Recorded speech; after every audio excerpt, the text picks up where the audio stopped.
Sejam muito bem-vindos a mais um estudo promovido pelo Centro Espírita Bezerra de Menezes, o Apóstolo do Bem. Se você ainda não é inscrito em nosso canal, inscreva-se.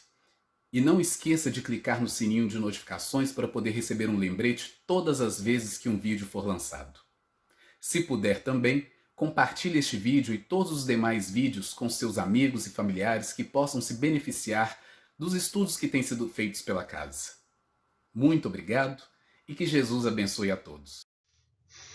Olá, que a paz de nosso Senhor Jesus Cristo nos envolva em mais essa oportunidade que tem como proposta estudar a parábola da ovelha perdida, tomando como base os princípios da doutrina espírita, atendendo assim à programação de nosso centro, o Centro Espírita Bezerra de Menezes, o Apóstolo do Bem, que devido à pandemia vem realizando normalmente suas atividades de forma remota.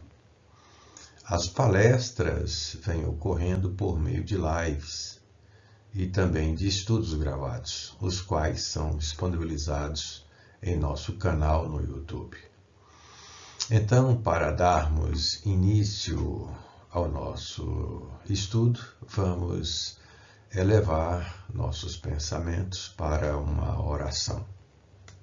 Divino Mestre Jesus, estamos, Senhor, recolhidos em Teu santo nome, para podermos desenvolver a nossa programação de estudos.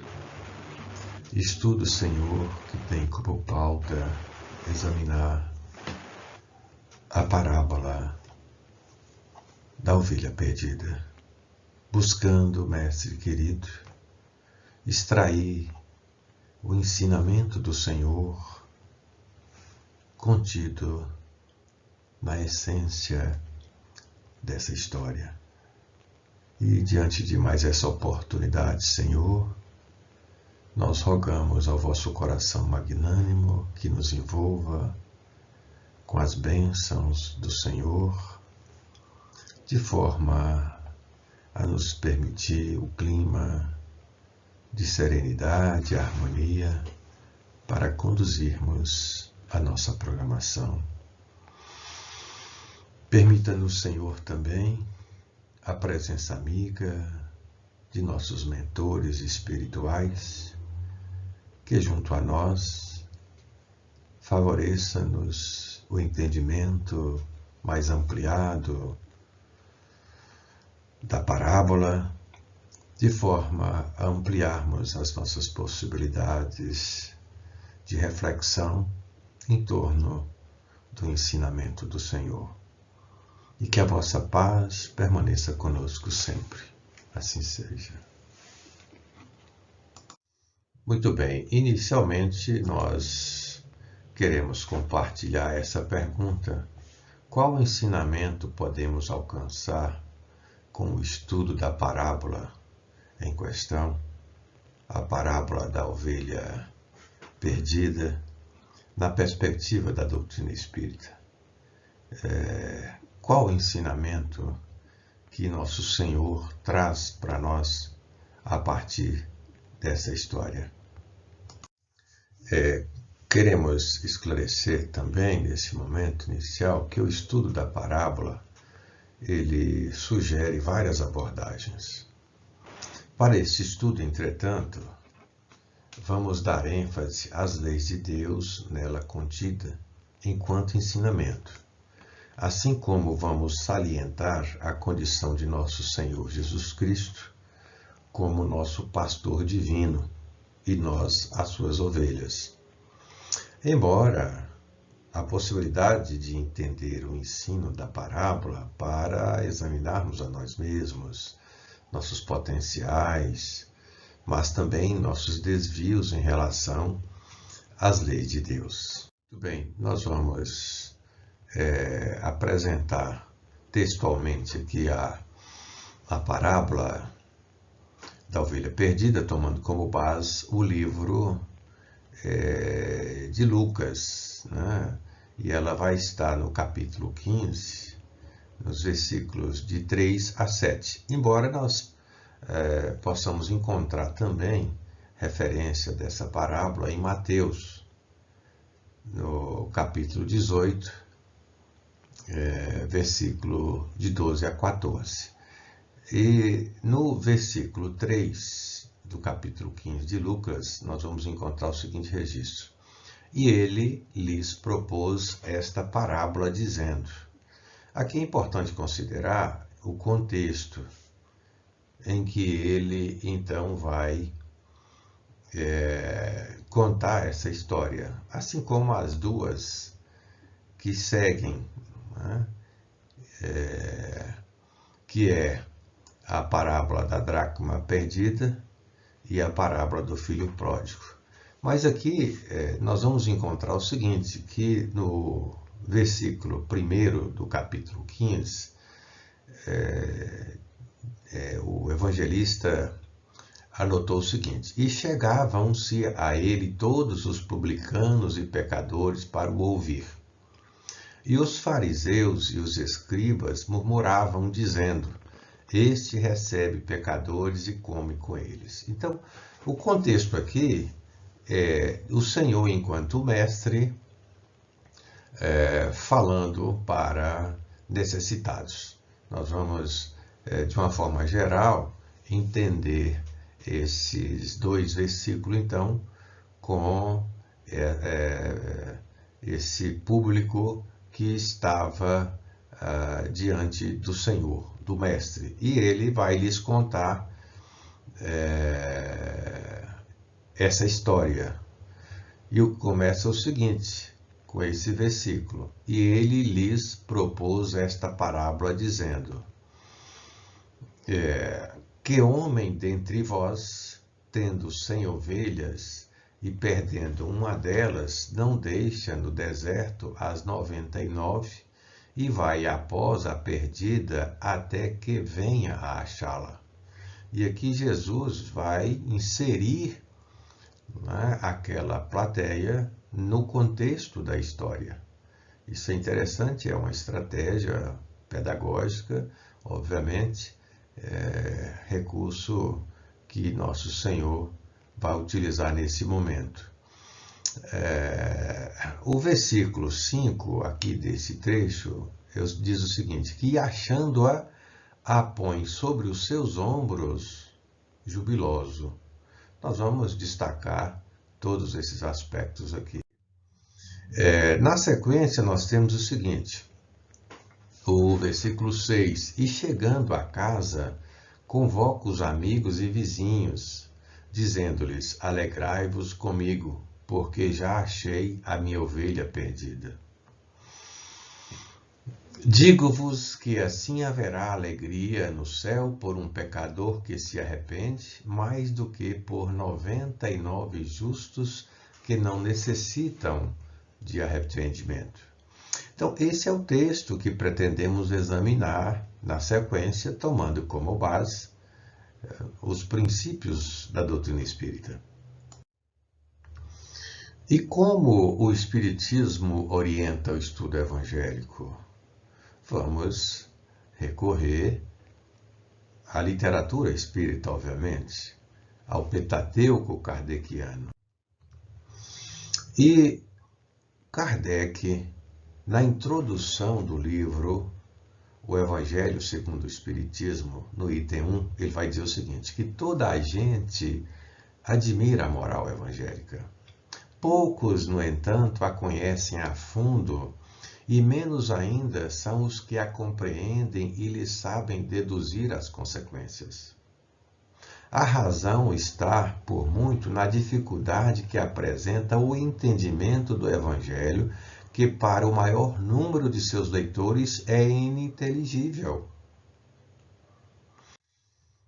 Vai dizer aqui também o codificador: a forma alegórica e o intencional misticismo da linguagem fazem que a maioria o leia por desencargo de consciência e por dever, como leem as preces sem as entender, isto é, sem proveito.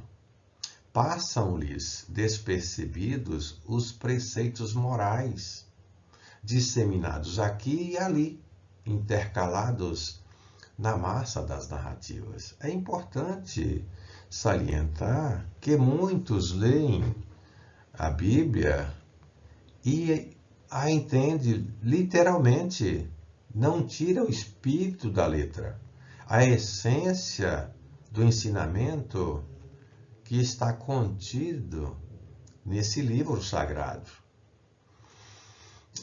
E nós vamos examinar hoje uma parábola. Bom, o que é uma parábola, né? Parábola é uma narrativa curta, uma história que, mediante o emprego de uma linguagem figurada, transmite um conteúdo moral. E nessa história nós vamos encontrar alguns personagens. Nós vamos encontrar o personagem do pastor, nós vamos encontrar as ovelhas, mas destacar a ovelha perdida das demais. Como entender o ensinamento contido nessa narrativa de Nosso Senhor? E o Kardec, nesse item, vai dizer o seguinte, que muitos pontos dos evangelhos, da Bíblia e dos autores sacros em geral, só são ininteligíveis, parecendo a alguns até irracionais, por falta da chave que faculte se lhes apreenda o verdadeiro sentido. O grifo aqui é nosso. Esta chave está completa no Espiritismo, como já o puderam reconhecer os que o têm estudado seriamente, e como todos, mais tarde, ainda melhor, o reconhecerão. Ora, o entendimento do Evangelho, então, tem uma chave. E qual é a chave? Nós estamos falando dos princípios doutrinários.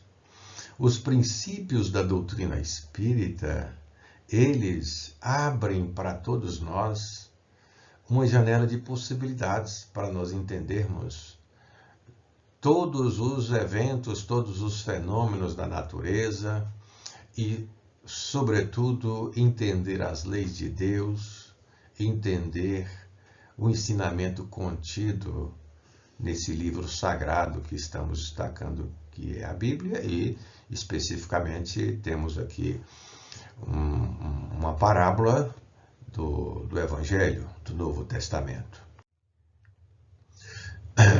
Os princípios doutrinários, só para destacarmos alguns, nós estamos falando de um estudo aprofundado acerca de Deus, de Jesus, do Espírito imortal, entender sobre perispírito, que é o corpo espiritual, sobre plano espiritual, reencarnação, mediunidade, influência dos espíritos em nossa vida, ação dos espíritos em a natureza, evolução, livre-arbítrio, causa e efeito, imortalidade da alma, enfim, pluralidade dos mundos habitados, são os princípios que vão nos ajudar a entender os ensinamentos de nosso Senhor Jesus Cristo e lançaremos mão desses princípios para entender essa parábola. E esses princípios são estudados a partir desses livros que nós estamos destacando e sempre utilizamos em nossas apresentações, que estão disponibilizadas no canal de nosso centro, do Centro Espírita Bezerra de Menezes, no YouTube. O Livro dos Espíritos, o Livro dos Médiuns, o Evangelho, o Céu e o Inferno e a Gênese. São livros que se constituem na bibliografia básica para nós entendermos o Espiritismo. E queremos já lançar mão de uma aqui, o Livro dos Espíritos, a pergunta 780. E o Kardec formula a seguinte pergunta aos espíritos superiores: o progresso moral acompanha sempre o progresso intelectual? Vamos ver o que os espíritos superiores respondem. Decorre deste, mas nem sempre o segue imediatamente. Ou seja, o progresso moral decorre do progresso intelectual.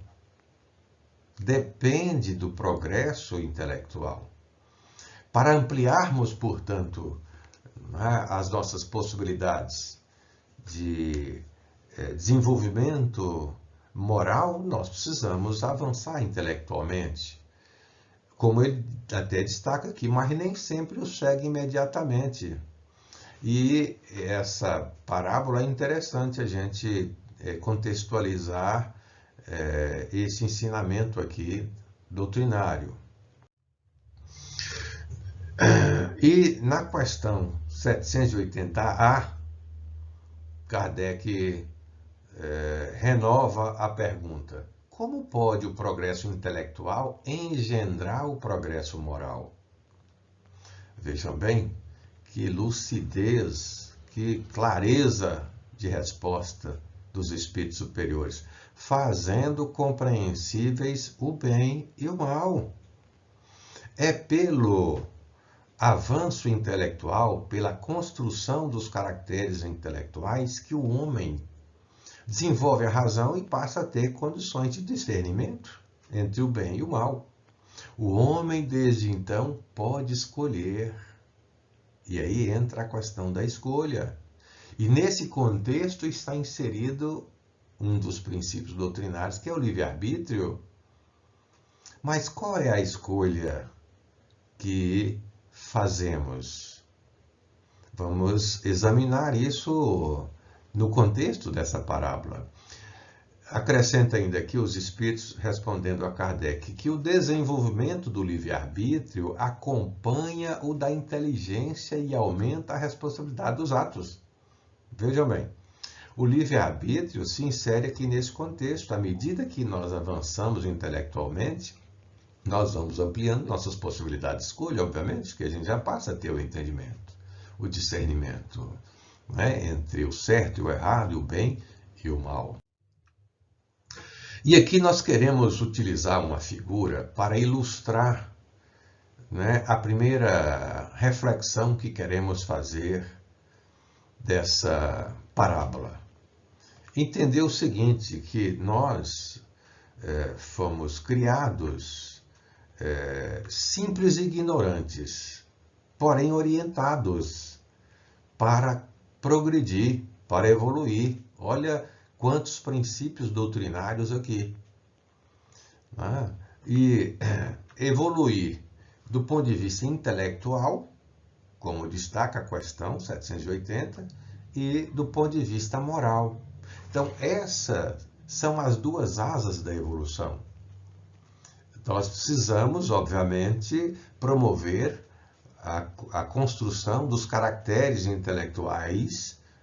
Essa é uma dimensão de resultado de nosso progresso espiritual, mas também, e não menos importante, é a dimensão moral, que devemos empreender ações do sentido de desenvolver.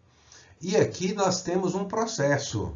Tudo isso está orientado pelas leis de Deus. Ora, mas nós podemos verificar isso na parábola tranquilamente. É isso que queremos demonstrar.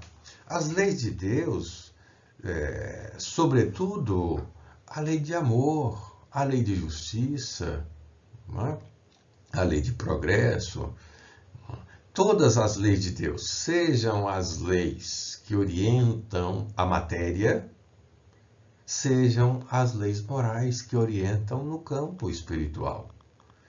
Todos nós, espíritos criados simples, ignorantes, fomos criados ignorantes em termos de inteligência. Estamos fazendo uma trajetória evolutiva, né, para promovermos a construção dos caracteres intelectuais e criados simples, né, de virtudes e, portanto, nesse processo, construir os caracteres da ética e da moral para podermos formar uma personalidade virtuosa, né? Então, esses aspectos são aspectos assim essenciais entendermos nesse momento. Essa linha azul indica o caminho que devemos percorrer, orientado, é o determinismo de Deus. O determinismo de Deus que nos orienta através de suas leis para progredir, para alcançarmos a perfeição. E fazemos isso através de sucessivas reencarnações. E cada reencarnação nós vamos promovendo esse avanço intelectual e esse avanço moral. Orientados, obviamente, por essas leis. Então, de uma forma geral, nós estamos todos orientados pelas leis de Deus. As leis de Deus se manifestam naturalmente na vida de cada um. Agora, como entender isso no contexto da parábola? É isso que queremos, mas vamos ver aqui só um modelo geral que queremos compartilhar dessa questão. Aí, na reencarnação seguinte, avança o processo, de tal forma que, submetendo-nos às leis de Deus, ao determinismo divino, utilizando, obviamente, o nosso livre-arbítrio, aí a questão da escolha. Essa é a trajetória que vai nos conduzir, através de N reencarnações, para a felicidade. A felicidade é esse caminho, é essa trajetória. Aqui nós vamos, então, encontrar a paz íntima, a consciência tranquila, porque estaremos agindo em consonância com as leis de Deus, para alcançar o quê? A perfeição. Todos nós fomos criados para a perfeição. Esse é o modelo. Ora, onde entra nosso Senhor aqui? Aqui. Porque Ele é o nosso guia e modelo, é a nossa referência de perfeição. É o nosso pastor. O pastor que nos acena, que nos aponta o caminho a seguir. Porque nosso Senhor Jesus Cristo, Ele traz em si, no seu ensinamento, a essência da lei de Deus. Bom, mas como entender a ovelha perdida? É isso que vamos chegar para examinar. Na questão 785 do Livro dos Espíritos, Kardec formula a seguinte pergunta aos espíritos: qual o maior obstáculo ao progresso? Ao progresso espiritual. Nós já vimos o modelo, que é alcançar a perfeição. E qual a referência de perfeição que nós temos mais próximo a nós? Nosso Senhor. E Kardec faz essa pergunta aos espíritos: qual o maior obstáculo ao progresso? Na questão 785, e os espíritos respondem a Kardec. Nós trouxemos apenas um trecho para esse momento do nosso estudo. O orgulho e o egoísmo. Refiro-me ao progresso moral, porquanto o intelectual se efetua sempre. Ora, como o orgulho e o egoísmo, ele pode, então, obstar o progresso? Será que ele pode, em algum momento de nossa trajetória evolutiva, percorrendo aquela aquele sentido da perfeição, desviar o nosso curso? Vamos ver. Muito bem, tomando como base essa pergunta, a pergunta 785, vamos agora resgatar a figura para contextualizarmos alguns elementos dessa resposta, para também examinarmos alguns aspectos da parábola da ovelha perdida. Inicialmente, é importante, então, nós considerarmos as duas dimensões de resultado do espírito imortal. O espírito criado por Deus para a perfeição, criado simples e ignorante, porém com todo o potencial para poder desenvolver essas duas dimensões de resultado, a dimensão intelectual e moral. Dessa forma, à medida que ele evolui, progride, ele amplia, portanto, esse campo de resultado em termos de conquistas intelectuais e conquistas morais. Nós já destacamos na outra figura, naquele modelo inicial, que todo esse processo está orientado pelas leis de Deus, leis soberanas que regem os nossos destinos, leis que estamos submetidos, leis que devemos obediência, leis que precisamos tomar como referência para nós planejarmos e organizarmos a nossa vida. Leis que se manifestam naturalmente. A natureza, ela então reflete essas leis de Deus de forma soberana em nosso dia a dia. Leis que orientam tanto a matéria, o campo físico, mas também do ponto de vista espiritual, que são as leis morais. Esse processo, obviamente, está orientado, o nosso processo evolutivo está orientado para nós alcançarmos a perfeição. E no modelo anterior, nós destacamos nosso Senhor como nosso pastor, nosso guia e modelo, porque é o Filho de Deus criado e que já alcançou essa condição de perfeição. É o Filho do homem. Então Jesus é nossa referência, é nosso guia e modelo e nosso pastor. Ele, enquanto governador espiritual do planeta, vem criando para todos nós condições para o nosso progresso espiritual, para desenvolvermos a inteligência moral. Aqui entra uma questão que queremos destacar nessa nova figura, porque nesse processo em que nós vamos, através das reencarnações, ampliando o nosso conhecimento e a nossa bagagem espiritual, cada reencarnação nós temos uma conquista.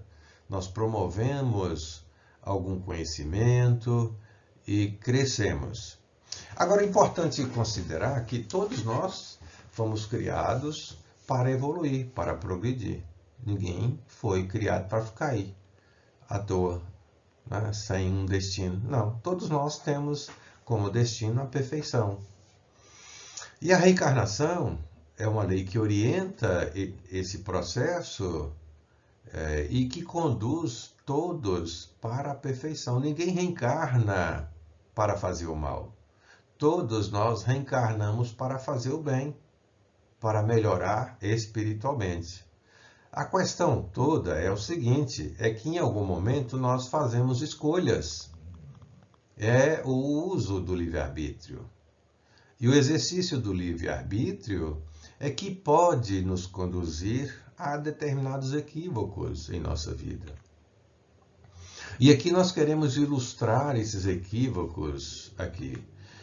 Essa linha tracejada aqui de vermelho indica isso. Eu desviei o curso. Eu estou numa direção diferente. Estou dando à minha vida um sentido diferente. Ora, mas o sentido é a perfeição, né? E a perfeição, ela pode se resumir aqui na essência que é amar.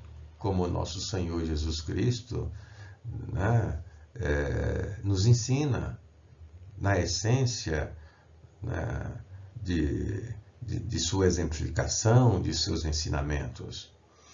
Porém, a nossa escolha pode promover isso aqui, fazer esse desvio. Isso aqui é um desvio em relação às leis de Deus que nós queremos ilustrar. E aqui caracteriza o que nós estamos chamando da ovelha perdida, porque todas as ovelhas do rebanho, todas, 100%, elas estão orientadas para a perfeição. Não tem nenhuma que foi orientada de forma equivocada. Porque todos nós fomos criados por Deus e com os potenciais para alcançarmos a perfeição. 100%. Não existe exceção aqui. E estamos todos submetidos ao determinismo divino. Obviamente aqui um determinismo relativo, porque nós podemos fazer escolhas. E é o que acontece aqui, na figura que estamos ilustrando com essa linha tracejada. Uma escolha, quando ocorre dessa forma, orientada pelo orgulho, pelo egoísmo, pelo ódio, pela vaidade, pela inveja, pela avareza, pela arrogância, chega, né? São sentimentos menos bons, que são determinantes do desvio.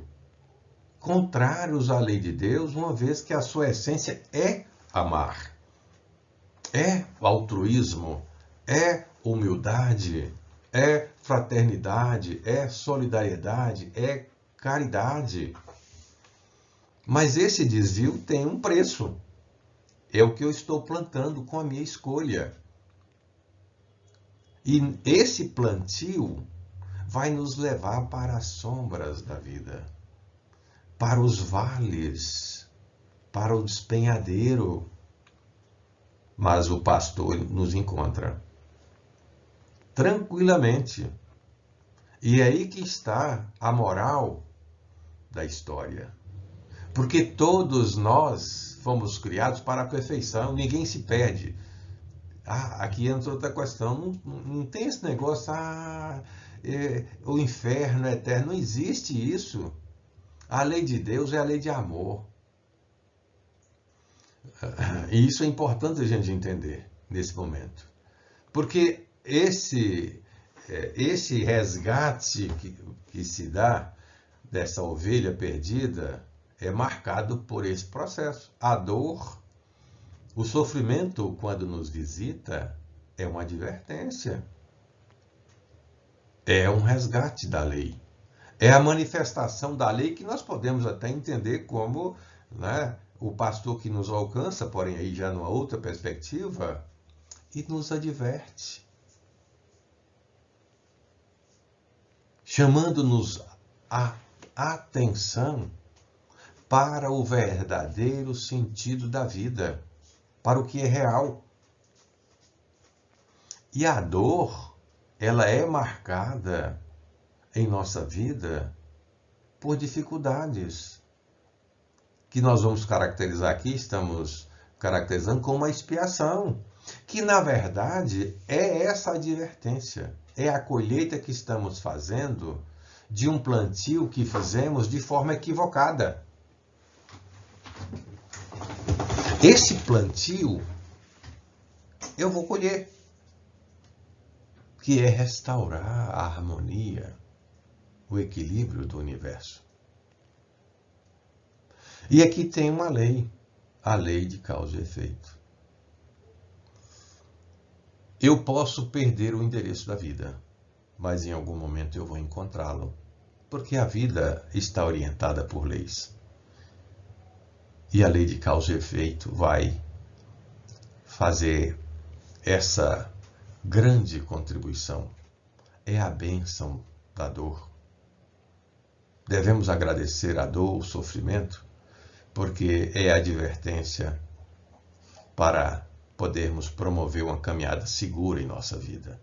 E esse é um processo que vai se caracterizar, de acordo com Kardec, lá no livro Céu e Inferno, por 3 etapas do arrependimento. O arrependimento é um momento muito interessante, que é um momento de celebração, porque eu abro uma janela. É uma perspectiva nova, uma janela de oportunidade que se abre quando se arrepende, reconhecer o erro. Mas na sequência eu vou ter que expiar, passar pela dificuldade. É a circunstância da vida para a qual eu vou, então, refletir acerca do delito cometido, para depois reparar, que são as 3 etapas que o Kardec caracteriza lá no livro Céu e Inferno: arrependimento, expiação e reparação. Restaurar a harmonia. Isso pode se dar numa reencarnação, em 2 reencarnações, enfim. Eu tenho a liberdade, o livre-arbítrio, eu faço a escolha, mas por que não fazer já? Então, nesse momento, a ovelha é encontrada pela lei.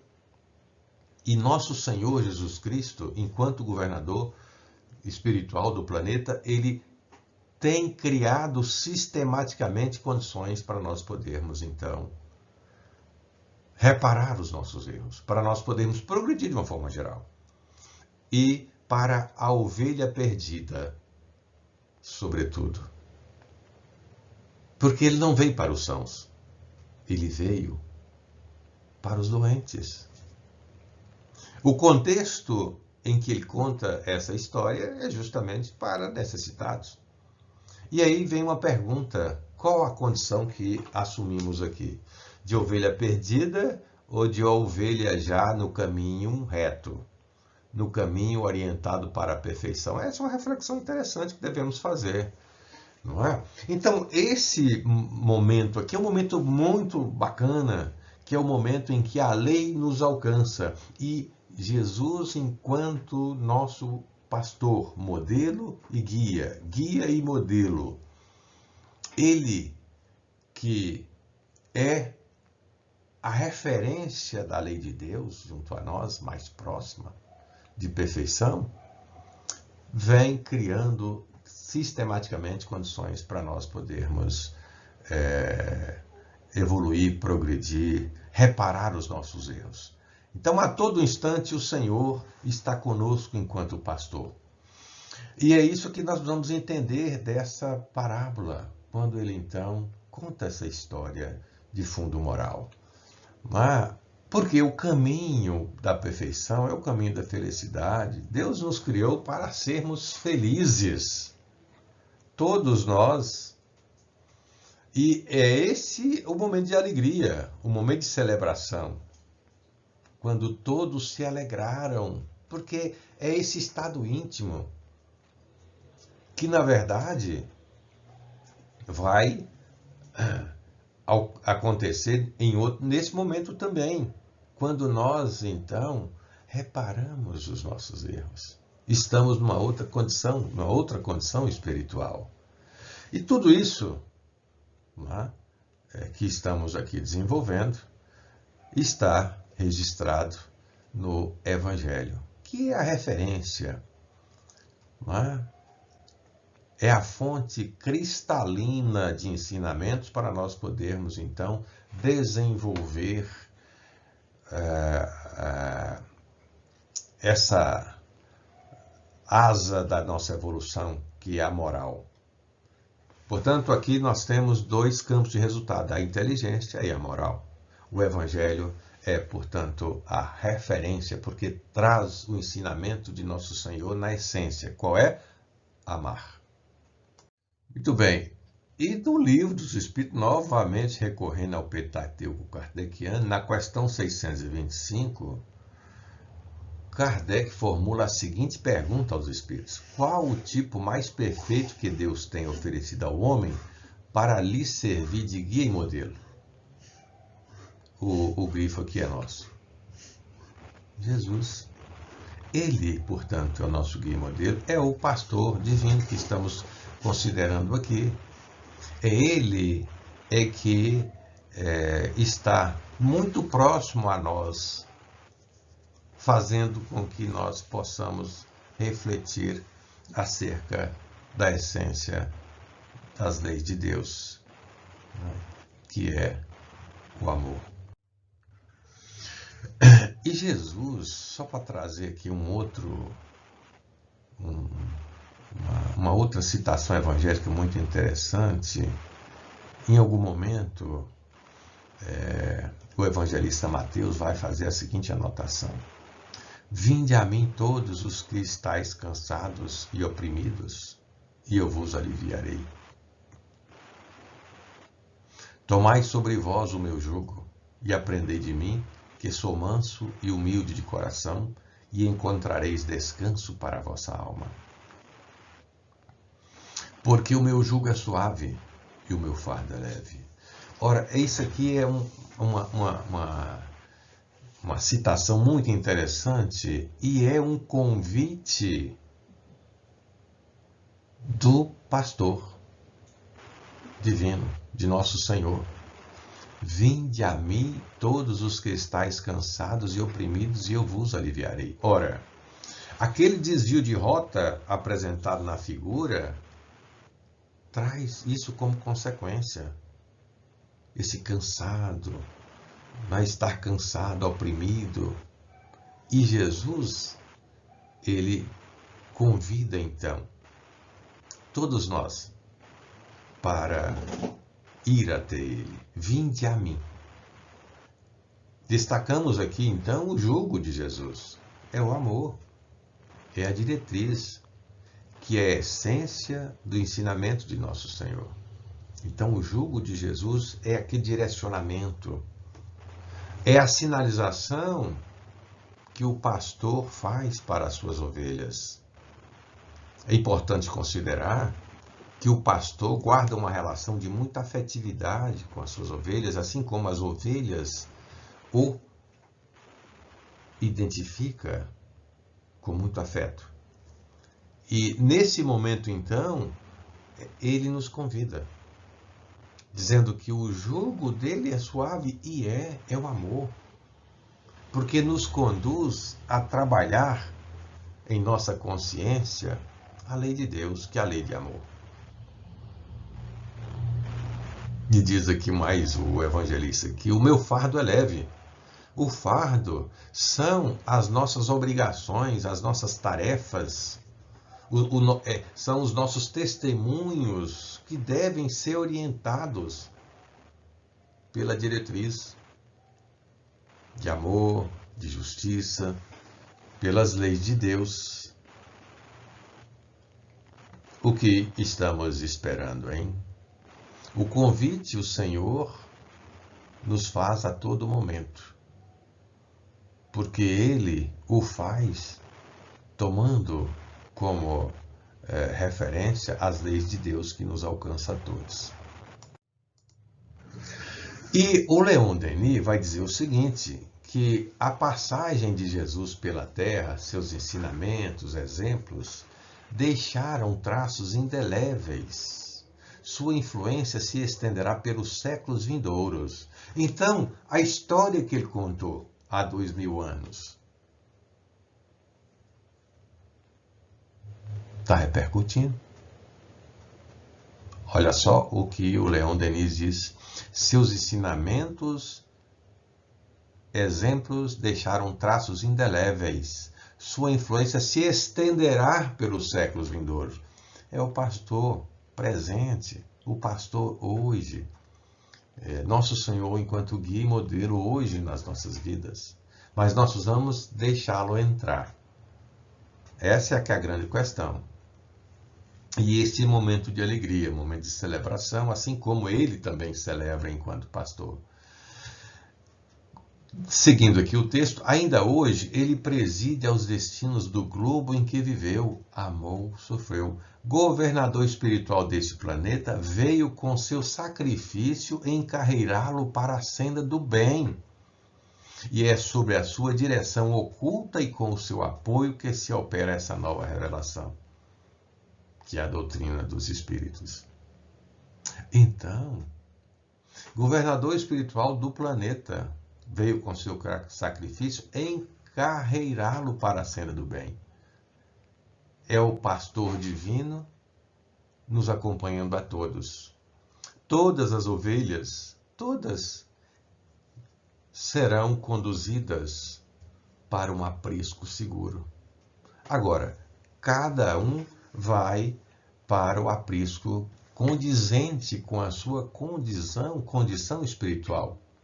Mas ninguém fica sem morada, porque na casa de meu pai existem várias moradas. Jesus não disse isso? Sim, e ele, enquanto pastor, conduz todos nós para a morada compatível com o esforço que fazemos para nos submetermos à vontade de Deus e progredirmos espiritualmente.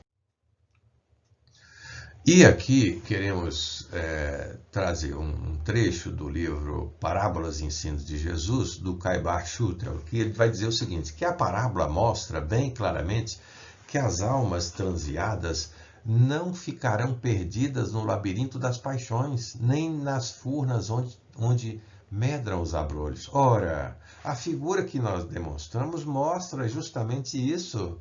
A linha tracejada de vermelho, chega um momento que a lei de causa e efeito alcança o indivíduo que fez aquela escolha e o redireciona. Aí entra o processo do arrependimento, da expiação e da reparação. Destaca aqui, então, o Caibar. Ele vai destacar aqui também, o Pai não quer a morte do ímpio. A lei de Deus não a lei de Deus é de sempre criar condições evolutivas para nós. As manifestações de Deus, eu sempre digo assim, as manifestações naturais da lei de Deus sempre são no sentido de nos criar condições favoráveis para o progresso. Jamais a lei de Deus vai criar complicações para nós e conspirar contra nós. Não. Precisamos entender esse sentido aí da vida. Continua aqui o Caibar. Não quer a condenação do mal, do ingrato, do injusto, mas sim a sua regeneração. Arrepender, expiar e reparar.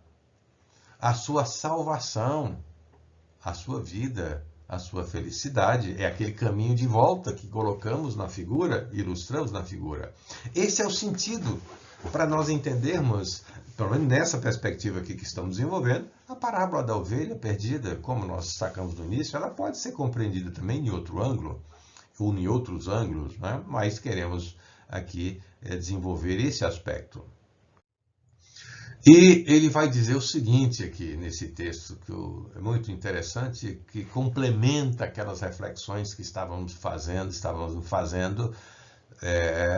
na demonstração da figura.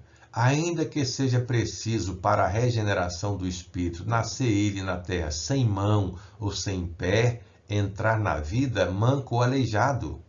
Ainda que lhe seja preciso renascer no mundo sem os olhos por causa dos tropeços, por causa dos escândalos, a sua salvação é tão certa como a da ovelha que se havia perdido e lembrada na parábola. Porque todos esses pobres que arrastam o peso da dor, os seus guias e protetores os assistem para conduzi-los ao porto seguro da eterna bonança. E aí entra um outro aspecto interessante, que o bom pastor, Jesus, enquanto nosso pastor divino, ele conta com uma comunidade de espíritos superiores, né? Que são os nossos guias, nossos protetores espirituais, que atuam junto a nós, nos ajudando, criando condições para nós podermos, então, ser conduzidos para esse porto seguro, que é o porto da felicidade. Aqui nós estamos, então, inclusive, destacando aqueles aspectos da figura que nós utilizamos para ilustrar o nosso estudo. Então, para encerrarmos o nosso estudo, nós temos aqui só uma outra figura que queremos refletir, que nós vamos, nesse momento que concluímos, entender que essa parábola, Jesus, ele conta-nos uma história que nos convida a entender Deus, a nossa paternidade divina. Ele, portanto, ao nos contar a história, ele se nos apresenta enquanto pastor, muito próximo de nós, e que, de forma misericordiosa, vem criando para todos nós as condições para progredirmos espiritualmente. E nós temos o Espiritismo, que é a chave para entendermos os ensinamentos de nosso Senhor e alcançarmos a magnitude de Deus, inteligência suprema do universo, causa primeira de todas as coisas. E entendermos as leis soberanas da vida, leis que regem os nossos destinos. E que se estamos perdidos, o Senhor nos alcançará. Nenhuma ovelha se perderá, nenhuma. Porque é da lei de Deus que todos vamos alcançar a perfeição. Uns mais cedo, outros mais tarde, mas todos nós vamos alcançar a perfeição. E é isso que a parábola traz na sua essência, nesse aspecto que estamos desenvolvendo. Mas nós precisamos fazer a nossa parte e queremos, então, destacar a importância da reforma íntima. A reforma íntima é, para nós, o processo que nos habilita a retornar a Deus, a submeter a Deus. A reforma íntima é um processo sistemático de estudo da doutrina espírita, estudo do Evangelho de nosso Senhor Jesus Cristo, para podermos então, com o modelo mental renovado, procurarmos a Deus a todo momento, a todo instante, e a partir daí orientar a nossa vida de forma segura. Com isso, nós encerramos nosso estudo desejando que a paz de nosso Senhor Jesus Cristo, nosso guia e modelo, continue envolvendo a todas e a todos, oportunidades que o agradecemos, Senhor, por esses momentos de recolhimento que nos permitiram refletir acerca da parábola A Ovelha Perdida, ampliando assim para nós possibilidades de evolução. Que a vossa paz, Senhor, permaneça conosco sempre. Assim seja.